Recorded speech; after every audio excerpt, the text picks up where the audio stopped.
Anda mendengar nama okra? Sayuran ini memang belum terlalu familiar di Indonesia. Sayuran dengan nama ilmiah Abelmoschus esculentus ini umumnya tumbuh di negara yang beriklim tropis. Di Indonesia sendiri, jenis sayuran berbentuk polong ini kadang bisa kita temui di pasar swalayan atau pasar tradisional. Bentuknya memiliki kemiripan dengan cabai hijau, hanya saja warnanya lebih muda dan memiliki bulu halus di permukaan. Sayuran hijau yang juga dikenal dengan nama bendi ini bagian tengahnya berlubang-lubang dengan lekukan di kelilingnya. Seperti sayuran lain, okra enak jika dibuat acar, kari, ditumis atau dimakan segar. Biasanya itu di sayur bening, ya bisa seminggu 2 kali, 3 kali. Di sayur tumis ya bisa 2 kali deh seminggu. Saya tumis saja pakai cabai bawang iris, karena itu buat kesehatan juga. Untuk badan enak nggak enak, badan pegal-pegal, semua kaki pada sakit. Paling 2 kali seminggu, nggak sering ya. Jika dimasak, okra biasanya mengeluarkan banyak lendir. Nah, lendir inilah yang dipercaya mengandung banyak khasiat bagi kesehatan. Apa saja ya manfaat yang bisa kita dapat dari konsumsi okra? Tak ada salahnya kita kenali dahulu sayuran yang satu ini dalam pembahasan di Ayo Hidup Sehat.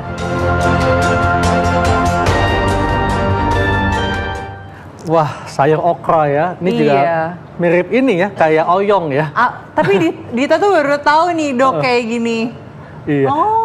Dok, ini sayur okra ini kan memang katanya hanya tumbuh di negara tropis, dok. Dan punya segudang manfaat. Nah, sebetulnya kalau kita masak, itu belendir. Dan belendir ini mengandung banyak manfaat. Betul. Nah, ini bagaimana, dok? Ya, jadi okra ini sebetulnya pertama kali originalnya aslinya dari mana? Dari mana dok? Dari Ethiopia. Ethiopia. Nggak ngebayang ya. Iya. Dari Ethiopia, kemudian dia dibawa masuk ke Arab, ke Eropa dan sebagainya. Dia tumbuh di negara tropis dan subtropikal. Jadi dia tumbuh di iklim-iklim yang tropis maupun subtropis. Jadi di Indonesia cocok ya dok? Cocok karena tropis ya. Nah, okra ini setelah dimakan oleh penduduk lokal ya, mereka lihat kok kondisinya membaik. Jadi mulut ke mulut. Jadi penemuan manfaat dari suatu makanan atau suatu obat kan semua berasal dari tanaman ya toh. Nah, mereka lihat loh kok orangnya yang tadinya gulanya tinggi kok membaik. Orangnya tadinya susah buang air besar kok bagus dan sebagainya. Lalu dilakukanlah penelitian seperti itu. Nah, penelitian ternyata membuktikan bahwa okra ini memang betul ada manfaatnya. Nah, sekarang manfaatnya apa sih? Gitu ya. Nah, okra ini ternyata dia kaya akan serat. Jadi dalam 100 gram okra ya, kira-kira dua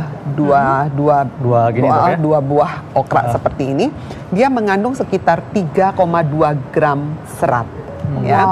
Nah, terus dia juga kaya akan vitamin, mineral, antioksidan, polifenol dan sebagainya. Makanya sekarang okra banyak sekali dikenal oleh orang awam dan digunakan. Tadi dengar ada yang bilang bagus, saya pakai okra 2 kali seminggu karena banyak manfaat kesehatan. Ya, seperti itu cerita awalnya, sejarahnya. Cerita awal sejarahnya seperti itu. Dok, katanya nih berarti benar ya, okra itu dapat mengurangi penyerapan glukosa dalam pembuluh darah. Ini adalah fakta. Ya. Jadi fakta. Makanya banyak sekali orang yang menggunakan okra lalu diminum. Tapi terus terang dia hanya bisa membantu yang namanya pengobatan diabetes. Tetaplah harus melalui 4 pilar ya. Jadi edukasi, lalu menggunakan diet. Nah, diet salah satunya bisa menggunakan yang tinggi serat. Nah, okra ini seratnya cukup bagus, jadi monggo dipakai. Jadi itu bisa membantu diet membantu diet ya.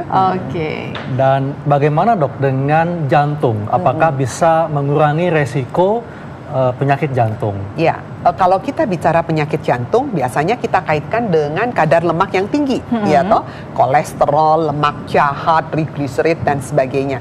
Ternyata okra ini bermanfaat, bisa menurunkan kadar kolesterol darah. Jadi ini adalah fakta bahwa dia memang bagus untuk kesehatan jantung. Ini fakta ya dok ya. Tapi gimana sih sebenarnya rasanya okra tersendiri ini bagi mungkin pemirsa yang belum pernah mencoba nih ya? Kita mau coba. Okra ini rasanya mild. Kalau kita baca di buku ya, dia bilang rasanya cukup ringan dan seperti apa? Seperti makan sayuran ya, seperti kita makan oyong.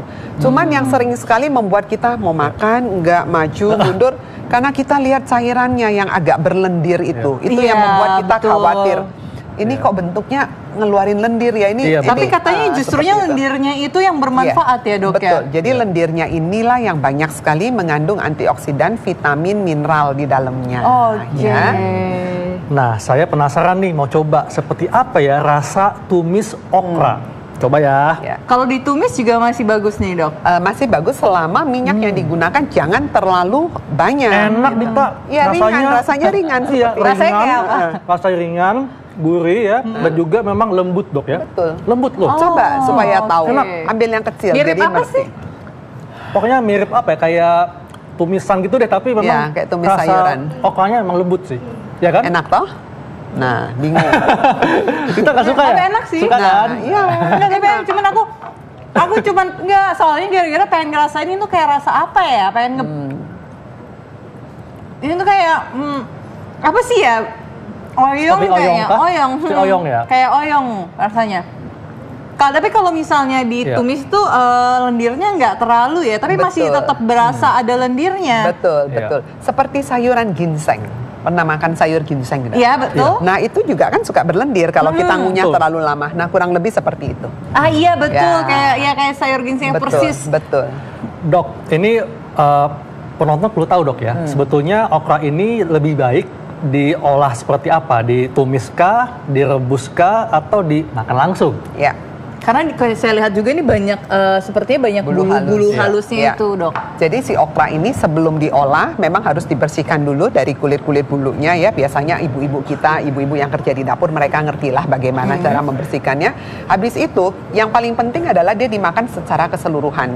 Jadi baik dagingnya, baik bijinya, seednya ya. Ini dalam nih kalau dipotong melintang kan lihat banyak sekali biji-bijinya. Betul. Nah, biji ini ternyata kaya lemak. Oh jadi nggak apa-apa justru dimakan Nggak dok? apa-apa karena lemaknya termasuk lemak yang omega 3 dan omega 6. Terutama dia dominan di omega 6. Iya. Jadi cukup bagus, lemak yang baik ya. Jadi kalau serat tentunya dia banyak di kulit-kulitnya ini. Jadi paling baik adalah dimakan bersama dengan seutuh-utuhnya. Nah, kalau mau dibikin sup tentunya dia akan mengeluarkan lendir. Seperti yang tadi ada contoh makanan sup, itu juga monggo dimakan. Kalau kita makan utuh, otomatis lendir ini sudah ikut termakan, cuman tidak keluar saja Tidak karena nggak keluar kita ya. rendam. Ya. Oke dok, tadi kalau misalnya kita ngomongin katanya okra ini memiliki kandungan omega 3 dan omega 6. Nah, kalau omega 3 dan omega 6 sendiri untuk tubuh kita ini gunanya untuk apa nih dok? Nah, omega 3 dan omega 6 itu termasuk lemak yang baik untuk tubuh kita dan dia punya efek sebagai antiinflamasi. Oke. Tapi dia dominan di omega 6. Oke. Nah, omega 6 penggunaannya jangan berlebihan karena Kenapa? kalau berlebihan dia punya efek pro-inflamasi. Jadi Oh, justru malah membantu. Jadi dia bisa ikut mencetuskan. Makanya jumlahnya itu harus seimbang antara omega 3 dan omega 6 ya. Kalau seimbang, tentunya semuanya akan berjalan dengan baik. Nah, selain kaya akan lemak, dia juga kaya akan folat. Ya. Folat itu apa nih dok? Vitamin ya, seperti golongan vitamin termasuk golongan vitamin B ya. Dia biasanya bergabung dengan itu. Jadi dia kaya vitamin A, vitamin C, vitamin B6, folat, lalu kaya dengan kalsium, magnesium. Banyak sekali unsur-unsur mineral dan juga dia kaya akan polifenol. Ada Antioksidan, Dok, ya? antioksidan ya. Kemudian dia banyak jenis-jenis antioksidan, makanya ini baik sekali digunakan sebagai anti kanker. Oh, Ya. Jadi bisa menurunkan resiko terkena kanker. Betul. Oke. Ya, jadi seperti itu. Nah, tadi kalau kita membahas lagi nih dok ya, okra ini sebaiknya berapa banyak sih dikonsumsi setiap hari? Katanya kan tadi kalau omega 6 ini tidak boleh berlebih karena Iya. dia pro-inflamasi. Jadi Iya. sebenarnya berapa kali sih? Intinya gini, okra ini dimakannya harus berdampingan dengan omega 3. Iya. Nah, sumber omega 3 paling banyak ada di ikan. Oh, Salmon, Dok, ya. Salmon, tapi kalau salmon kan kantongnya ikutan dalam, mahal toh ya. Jadi kita cukup pakai ikan laut yang ada di perairan Indonesia. Contohnya adalah ikan kakap, ikan bawal, kemudian ikan kerapu. Itu semua kaya dengan omega 3. Ikan itu juga ikan teri basah. Oh ya? Itu juga bagus. Oh, Jadi oke. monggo dipakai. Misalnya nanti bikin kreasi yang baru, ikan teri basah dipepes pakai okra. Nah, kan mendapat omega 3 dan omega 6 yang seimbang. Nah, okra ini boleh berapa banyak dimakan sehari? Sehari itu seperti sayuran. Kalau kita makan bayam ya seperti itu kita makan. Iya. Jadi biasanya satu porsi itu kira-kira 100 gram. Oke. Ya, untuk satu kali makan seperti itu. Iya. Dok, ini ada lagi dok, fakta mitos berikutnya dok ya. Senyawa bamia pada okra ini bisa membantu mencegah munculnya kanker rongga mulut. Ini fakta atau mitos? Ini mitos. Oh, Ya, mitos. jadi yang dia punya adalah antioksidan golongan polifenol dan kawan-kawannya quercetin dan sebagainya. Ada beberapa antioksidan dan dia bukan cuma untuk rongga mulut, dia bagus untuk breast cancer. Jadi untuk kanker payudara, kemudian kanker kolon, kanker paru. Nah, dia bagus itu. Jadi bukan semua cuma- jenis kanker semua ya? jenis kanker, tapi yang biasanya tergantung dari jenis epitelnya. Nah, itu yang butuh penelitian lebih lanjut lagi. Dan ya. yang pasti tidak bikin kanker kantong kering. Seperti tadi ya, karena kan ini kan cukup dijangkau ya. Kalau Iya. kita juga beberapa pemirsa Hidup Iya. Sehat ini mungkin belum ada yang tahu nih okra. Ternyata okra ini cukup mudah dijangkau dan murah juga ya. Dan banyak di pasar. Banyak jadi, ya? Betul. Jadi monggo aja dibeli ya. Oke dok, ini katanya ya dok ya, okra ini dapat meningkatkan kepadatan tulang untuk mencegah osteoporosis. Ini itu Iya. fakta atau mitos nih dok? Ini sebetulnya ya kalau kita bilang untuk kepadatan tulang, Iya. artinya kita bicara mengenai kebutuhan kalsium, magnesium, vitamin D dan sebagainya. Sumber kalsium paling banyak tuh sebetulnya adanya di susu. Nah, okra ini ada kalsium nggak ada. Iya. Tapi kalsiumnya tentunya kandungannya tidak sebanyak yang ada di susu. Nah, apakah kalau saya makan okra setiap hari tulang saya menjadi padat? Ya nggak juga gitu ya. Tapi apakah okra ini bisa ikut membantu memadatkan tulang? Itu betul. Jadi ini fakta atau mitos? Kalau dia bisa membantu, maka ini adalah fakta. Wah. Oke. Ya, jadi, nah kan dia bisa dapat meningkatkan, maka ini adalah fakta. Iya. Ya. Oke. Iya. Jadi kesimpulannya dok, bagaimana supaya bisa mendapatkan manfaat dari okra ini? Ya, jadi okra ini sebetulnya kita mulai mengenalkan Iya. kepada banyak Harus orang kenal ya. nih ya. Harus kenal bahwa di Indonesia ada loh tanaman yang namanya okra dan ini bisa dimakan. Rasanya juga nggak jelek-jelek Iya. banget kan tadi Iya, dimakan. enak rasanya kok. Iya, apalagi kalau dikasih bawang merah, kemudian kasih bawang putih, kasih cabai, wah bisa nambah nasinya ya.